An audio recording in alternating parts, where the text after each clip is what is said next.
Uh, so good afternoon, everyone. Welcome to this event for the opportunities for composites in hydrogen economy. We have an eminent speaker with us, Mr. Ketan Pednekar, who is a senior trade specialist energy at Scottish Development International. So welcome everyone. Let's welcome Mr. Ketan and let's start with the presentation.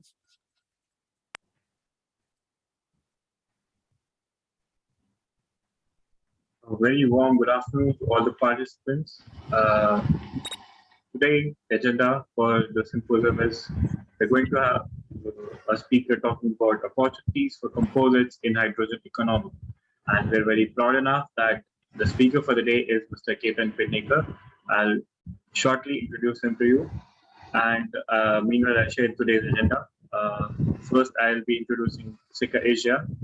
It will take around 10 to 12 minutes of yours, and then we'll be having a symposium where Mr. Pednekar will be talking about the hydrogen economy and how composites can be part of it. And then we'll have a Q&A. So for the Q&A section, I request everybody to please type in your questions in the chat box, and we'll take care that all your questions be answered at the end of the symposium.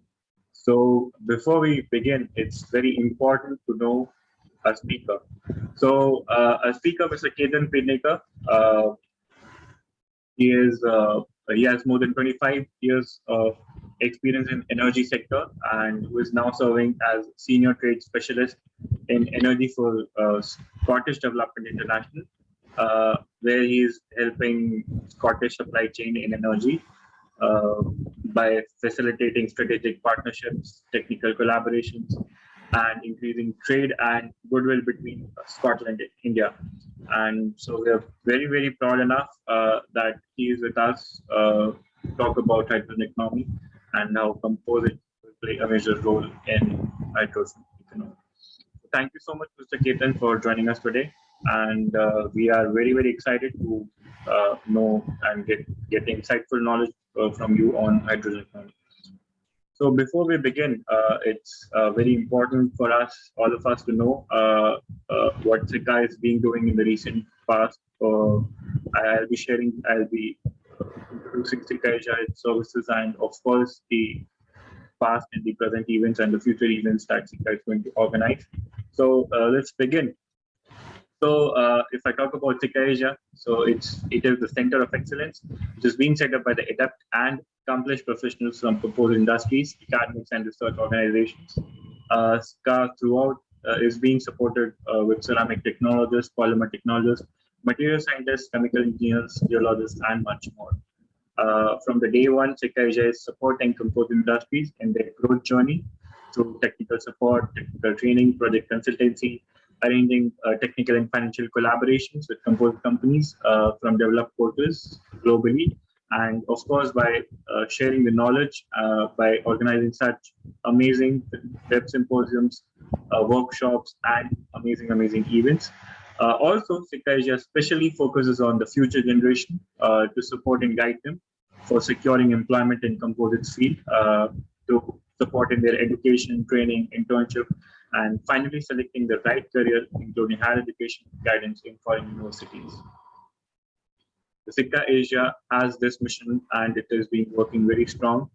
It is dedicated to create a better everyday life in the composite manufacturing system and their professionals in Asia through lean techno-commercial business transformation. And CECA Asia has this vision of working together globally with a team of passionate, talented, and dedicated pool of technology leadership to meet and greet the needs and expectations of tomorrow of composites. If we talk about areas of services of CECA Asia deals with materials, companies who deals in materials like aramides, carbon fiber, core, epoxy, nanomaterials, polyesters, fabrics, and much more. If we talk about processes, CECA Asia caters to the industries who deals in the following processes: additive manufacturing, compression molding, curing technology, infusion, pultrusion, RTM spray-ups, and much more. If we talk about the markets that CECA Asia caters, it includes aerospace, automotive, construction infrastructure, defense, mass transits, wind energy, and much more. The core team of CECA includes Dr. R.K. Singh, NT Sharma sir, Chandan Kulon sir, Dr. Anshuman, Franco S.T. Hiral ma'am, and more. If we talk about the memberships, we all know that the individual annual membership is absolutely free. The honorary life membership is also free, but it is being nominated by CECA Asia core team. And the corporate membership, which costs only rupees 11,000 INR and $160 per annum. You can download the membership forms from cecaAsia.com/membership. If I talk about memberships in detail, so the professionals, academicians, professors, researchers, students who are associated with composite manufacturing, polymer plastic industries, R&Ds, universities, research and training organizations are absolutely invited to become the member of CECA. Individual membership is absolutely free. So as we say, come be the villager of World Composite Village, help yourself and the composite fraternity, and help CECA achieve its goal from day one, and that is to make India the pioneer hub of composite manufacturing by the year 2030. So please be part of this great goal. If I talk about the honorary memberships, honorary life membership is granted based on the recommendations from our members, our core members, our professional partners, and they are being nominated by CECA Asia. Generally, honorary life members are people who have served the composite field for more than 20 plus years and have memorable contribution in their areas. And this is an absolutely free membership. If I talk about the corporate membership, there are so many benefits that you can visit cecaAsia.com/membership to know. Also, you can call or connect to us via mail. If I talk about other services, CECA Asia provides Manpower Data Bank, which is an absolute free service to the fraternity. CECA Asia publishes its CECA Asia Community, which is a bi-monthly newsletter. Also, CECA Asia is working hard enough to bring an online directory for its companion consultants, tool designers, and much more. If I talk about training and certifications, CECA Asia provides both online and offline trainings, which are both short-term and long-term. And we provide trainings which are technical training on composites, quality improvement trainings, specialization courses, and much more. CECA Asia always welcomes if your organization needs a customized training. We are here for you. We can customize a training, a module for you. And please stay updated with all this schedule, all the events, all the trainings, symposium, and any and everything happening through CECA. You can visit cecaAsia.com/events to stay updated. We would like to thank all our success partners here. It's a really proud moment for us that these are our touch points, and we're very proud enough to be associated with them in some or the other ways. So, as we talk about growing composites in India, so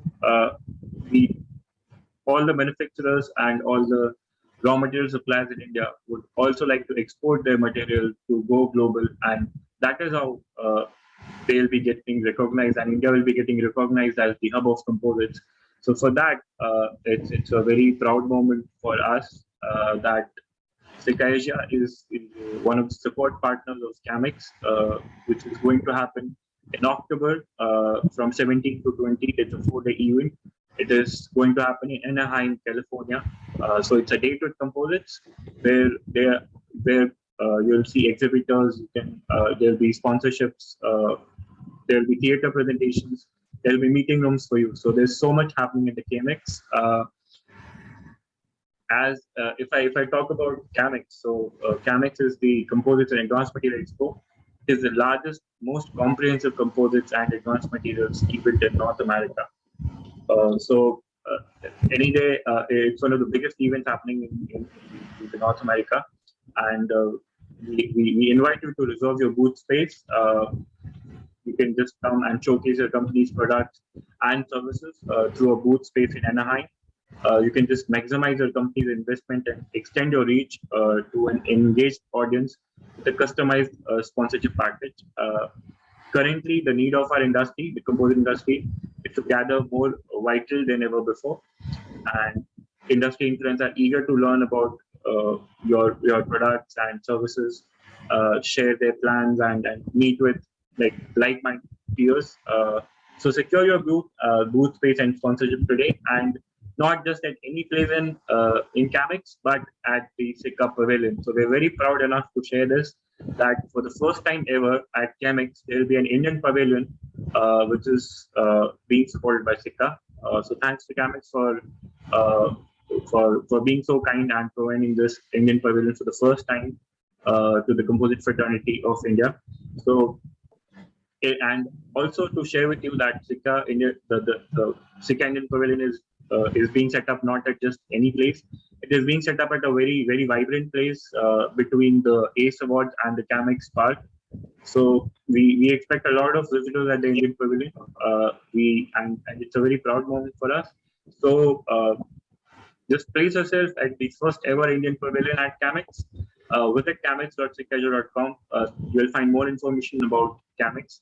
Also, you can visit secajo.com to know more about CAMEX. You can write to us at connect@secajo.com, or you can call on 7990105570 to know more about CAMEX, and it is surely going to benefit you.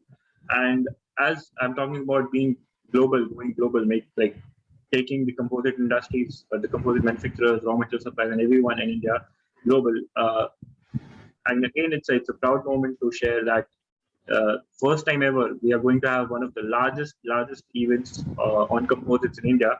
That is the first ever SINS, which is the Composite Industry National Conference and Exhibition 2022, happening at the Helipad Exhibition Center, Gandhinagar, on 11, 12, 13 November 2022. It's a really proud moment for us, for CECA, that we are able to do this. We are able to organize such a large event for our composite fraternity.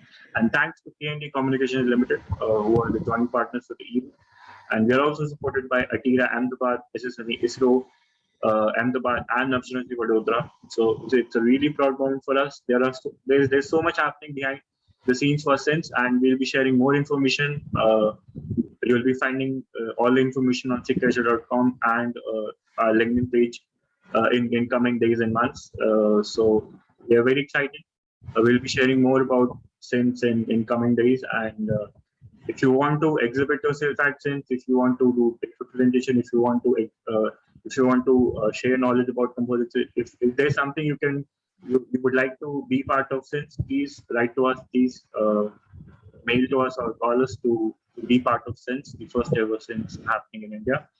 So thank you so much for patiently listening to me, and I now hand over to Mr. Ketan Pednekar to take charge and talk about how composites will be playing a major role in the hydrogen economy. And as I've heard a couple of times that even I've heard how hydrogen industries will be growing. I've heard it even from our Prime Minister Narendra Modi. He has a couple of times talked about how hydrogen economy will be growing, and if hydrogen economy is growing, and if composites plays a major role, I believe we need to know a lot more about this. So we are very thankful to Mr. Ketan Pednekar that he will be sharing the insightful knowledge. So over to you, sir, and thank you so much for patiently listening to us. Over to you, sir. Start your speech.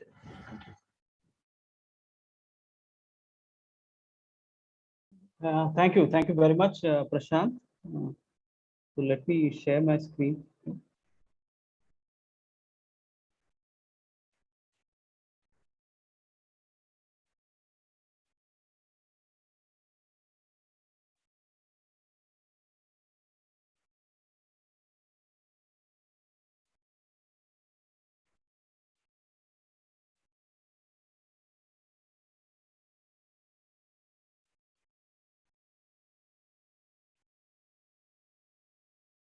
Is it visible now, Prashant? I can confirm. This is Pratik, Mr. Ketan. I'm good. We are able to see your screen. Okay, thank you. Thank you very much.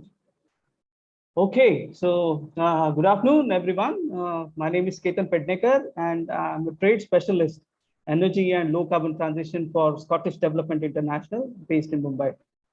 We are a trade and investment agency of Government of Scotland, and we assist Scotland-based companies to trade overseas.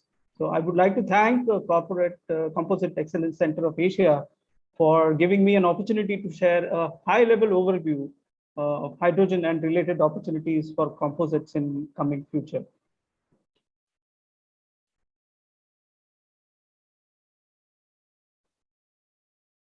So my presentation will have following agenda. We will start with a brief about Scottish Development International, Scotland, and hydrogen. Then we'll talk about why hydrogen. We'll discuss hydrogen demand projections and growth. We'll also discuss areas of opportunities for composites in hydrogen economy. We'll discuss opportunities in electrolyzer and fuel cell segment. We'll talk about type 4 cylinders, the biggest opportunity for composites, and its use in heavy-duty vehicles, railways, marine industry. We'll also discuss opportunities in the distribution and pipelines. And finally, we'll talk about conclusions.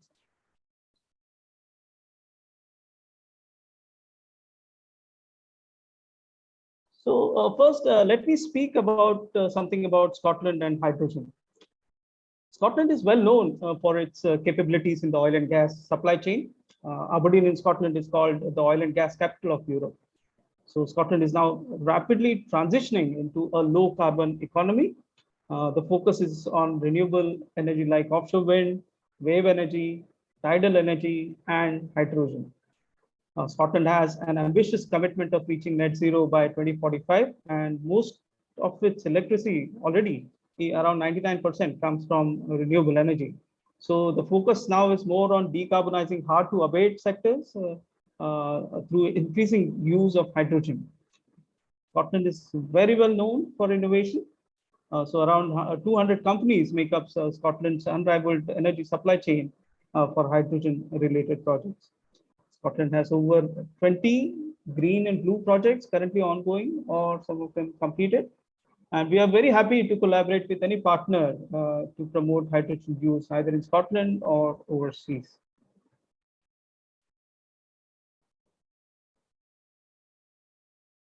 Now, why are we talking about hydrogen?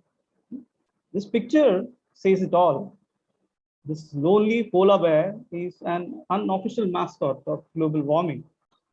Climate change is real. According to IPCC special report on global warming, higher temperature thresholds will adversely impact an increasingly larger percentage of life on Earth, with significant regions, ecosystems, and species getting affected. It could be life-threatening for some of the species. We are already experiencing rising sea levels, more extreme weather, more frequent wildfires, heat waves, and increased drought. All these events could be attributed to climate change. It is very challenging for all organisms to adapt to this rapid rate of global warming or temperature rise, which is unprecedented in the Earth's history of 4 billion years. Hydrogen can come to our rescue. Hydrogen is a versatile energy vector which can be used for achieving net zero in some of the hard to abate sectors such as steel, cement industries, district heating, etc., transport. It's the lightest and the most abundant element in the universe. The world over, the governments are now realizing the importance of hydrogen and are giving prominence to hydrogen in their net zero strategy. India also has declared a national hydrogen mission.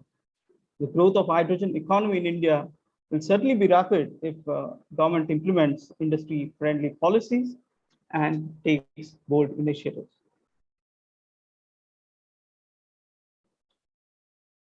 The current global hydrogen demand is around 90 million tons, which is divided mainly between industry and refining. It is expected that by 2030, hydrogen demand will reach around 211 million tons. By 2050, the demand is expected to be sixfold, that is around 530 million tons.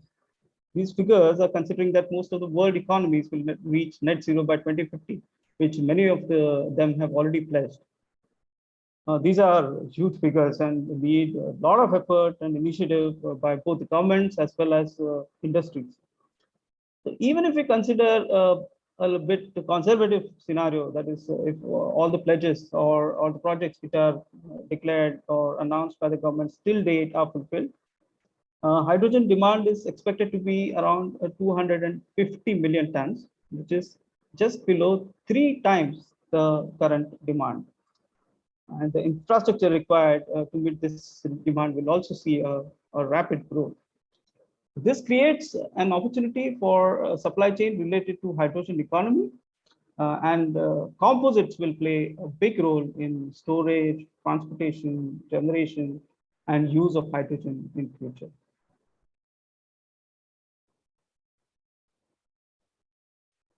So which areas in hydrogen economy could use composites? This is a beautiful figure taken from Nafian, a leading manufacturer of composite membranes used in hydrogen electrolyzers. This gives a good information. Composites could be used for short-term hydrogen storage, mainly mobile applications. This includes heavy-duty vehicles, railways, marine, passenger vehicle applications. They'll also be used in electrolyzers, fuel cells, which will use for the ion exchange membranes.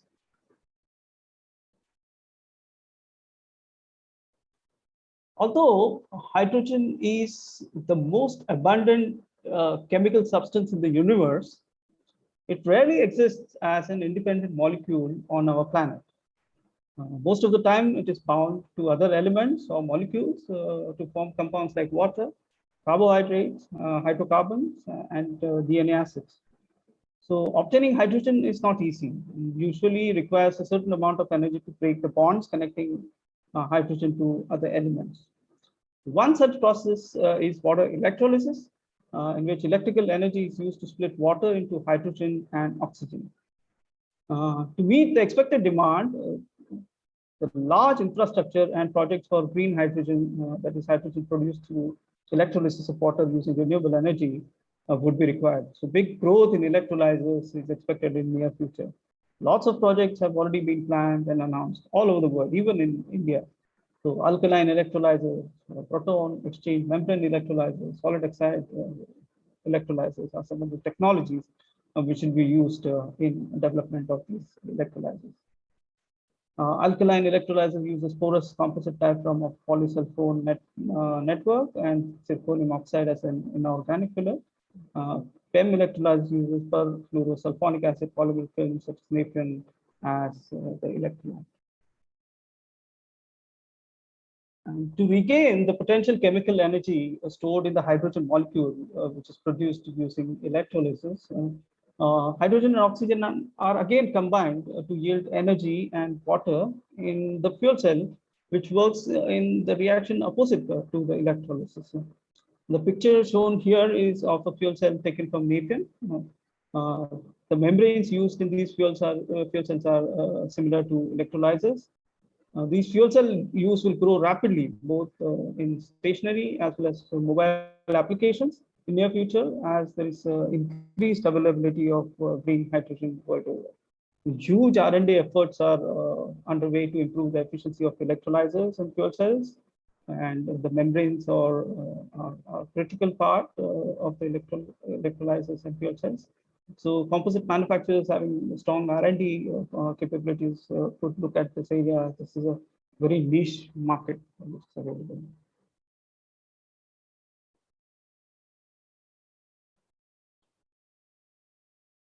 Carbon fiber reinforced polymer, that is CFRP composites, have been offered as a lightweight storage of compressed hydrogen through Type 4 tanks, for years.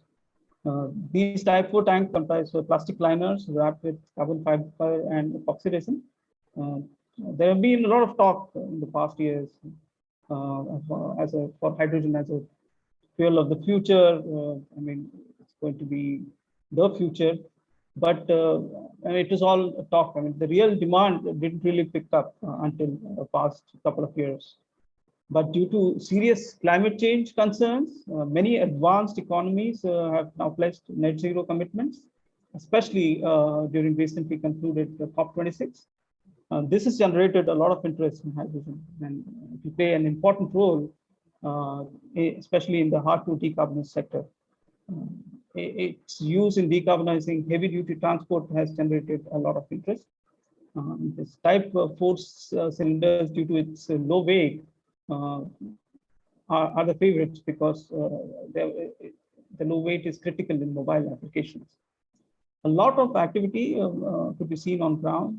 I mean, there have been mergers or acquisitions. I mean, Universal Hydrogen, an American company, has signed a letter of intent to retrofit existing turboprop aircraft with H2 powered propulsion systems. There have been some acquisitions of the companies like Cimarron Composites by Hanwha Solutions. Netherlands-based Prox is now joint venture with Cummins, a company that is now investing in hydrogen electrolyzers, H2 engines, fuel cells, and storage tanks. So although it has been a lot of talk earlier, but we can see there's a lot of serious interest and business now coming up in this segment.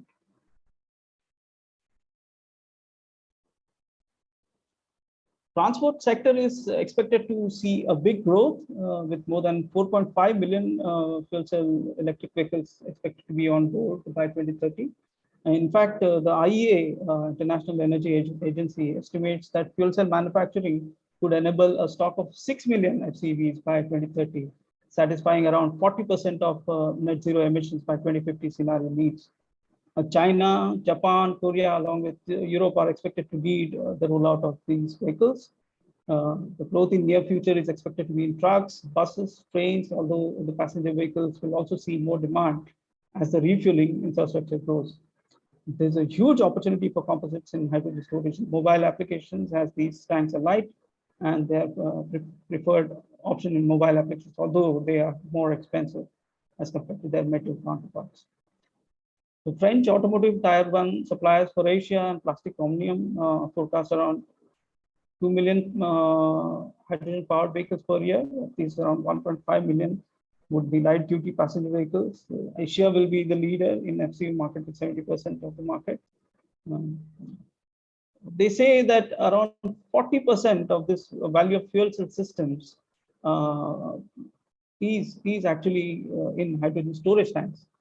And 70% of this 40% tax is only for the tanks, and rest is for the valves and other components.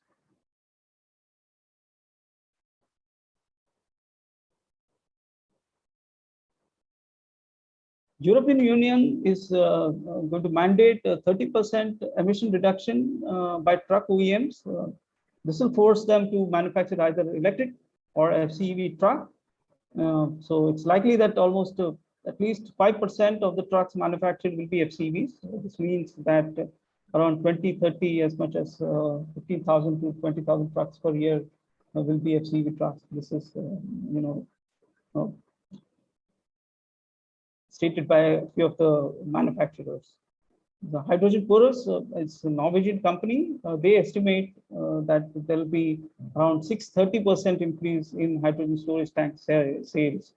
The revenue from the sales expected by them, sales of these tanks expected by them is around $1.1 billion in 2025, and it will they expect it to increase to $7 billion by 2030.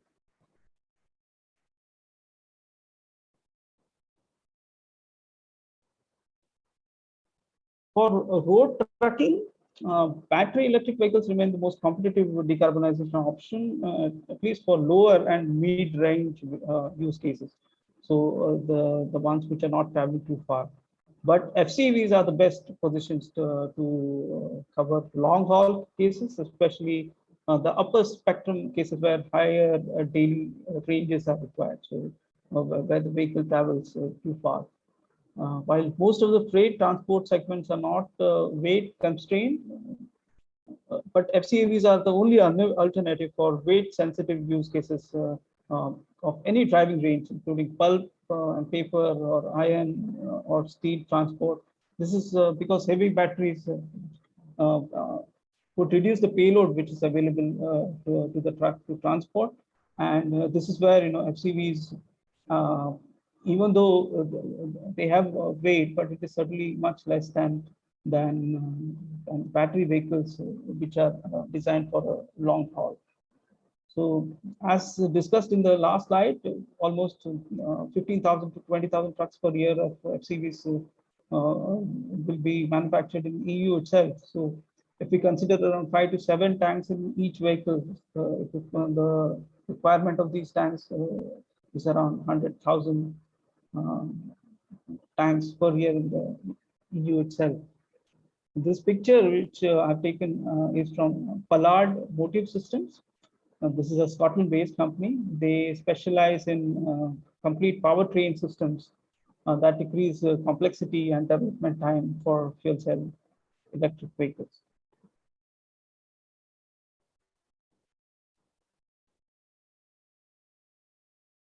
Trains are also a very good market for FCVs as they run long distances. If a rail is to be decarbonized through electrification, it costs around 0.97 to 1.3 million per kilometer. So a 2017 report for Caltrain noted that electrification of San Francisco to San Jose commuter line using 22 fuel cell trains, including construction of hydrogen filling station, would cost around $1.3 billion versus $3.1 billion for conventional train. That means the trains with overhead contact systems. So, which means a saving of huge saving of around $1.8 billion. So, and the infrastructure for buses and trains are also a bit easier to develop because they come back to refuel to depots. So, which is a big advantage compared to passenger vehicles that need huge refueling infrastructure development. And so this market is also picking up fast. Picture shown here is again from Pollard Motive Solution, a Scotland-based company. They delivered Scotland's first hydrogen train along with their partners. Another example is the German Island train by Alstom. It has 2 car units which use 24 type 4 tanks housed in a rooftop compartment atop each car. So you can imagine how much requirement would be there for if many of the trains are to be converted for FCVs. So Scotland is also developing a hydrogen generation project in Inverness, which will feed 2 hydrogen trains that will be operational in the nearby routes.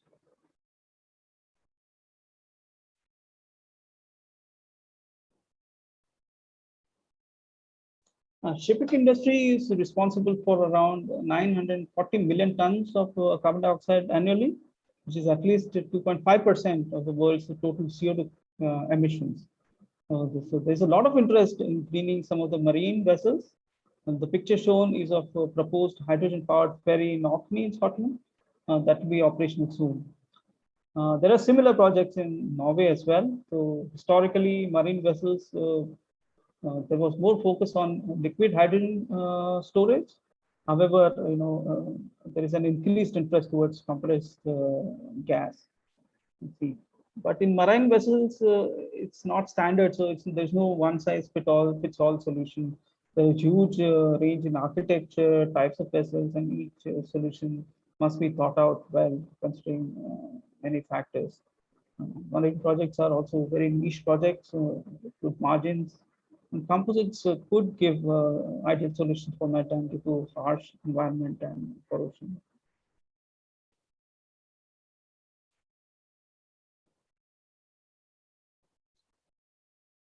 So there would be around 10,300 hydrogen refueling stations by 2030, as per Hydrogen Insights report. This refueling stations could have buffer storage. This hydrogen could be either delivered through tube trailers or could be manufactured locally through electrolysis. And if the hydrogen is transported through tube trailers, composite type 4 cylinders could be ideal with a lower weight. Steel tanks could be cheaper refueling stations because the requirement there is not for mobile but is for stationary storage. However, if there are space constraints, say like in Mumbai, the composites could be useful owing to their light weight. They could be mounted on top of hydrogen station roof. This could reduce overall footprint.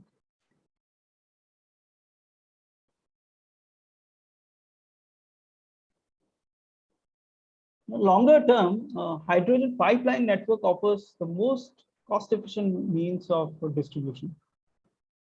For example, pipelines can transmit 10 times the energy at 1/8 the cost associated with electricity transmission lines. and the capex costs are like those for the natural gas, which we are incurring every day. So world over, there is a lot of research underway, for hydrogen pipelines. Netherlands-based companies Storm designs and manufactures thermoplastic composite pipes for hydrogen application. Recently, Siemens Gamesa tied up with them for transportation of a hydrogen produced through electrolysis, uh, which is done offshore using offshore wind energy. According to Storm, the corrosion-resistant technology does not fatigue or suffer from issues associated with using steel pipe for hydrogen, such as hydrogen embrittlement. Another company, Solupors, they have developed a spoolable reinforced thermoplastic industrial piping system for hydrogen applications up to 42 bar operating pressure. So these are the areas which will certainly see rapid growth and a lot of research in near future. So in conclusion, I would say that world over, the governments are promoting hydrogen use to reach their net zero targets. Hydrogen storage using type 4 composites has huge growth potential. Near-term opportunities, these are for heavy vehicles, railways, and maritime. And the opportunities will open up for LCVs and passenger vehicles as the hydrogen infrastructure is developed. Hydrogen pipelines is an exciting area that could open up great opportunities for composite pipelines. So that's all. Thank you very much. I have taken a lot of reference for this presentation from Composite World, with the articles and the overall internet research. So thank you so much to everyone.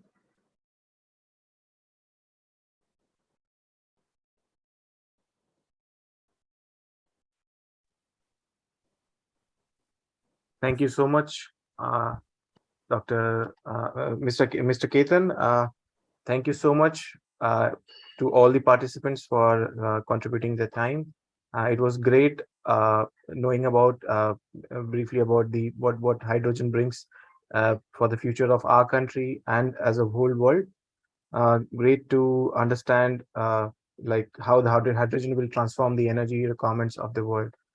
So moving ahead in the Q&A session. So if anyone has any questions, please go ahead and ask questions to Mr. Ketan in the chat, and then he'll be able to answer that.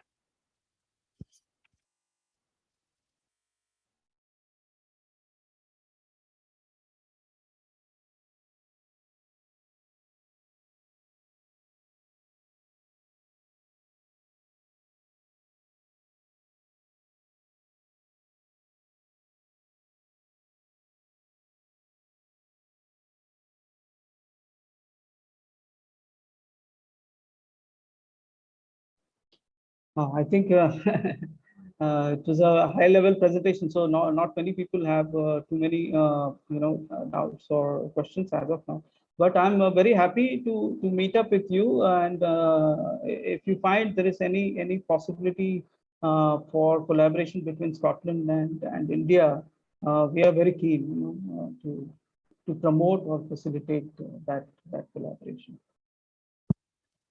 Sure. So yeah, totally, Mr. Ketan. So we'd be looking forward for more opportunities in the energy sector, especially in the hydrogen field.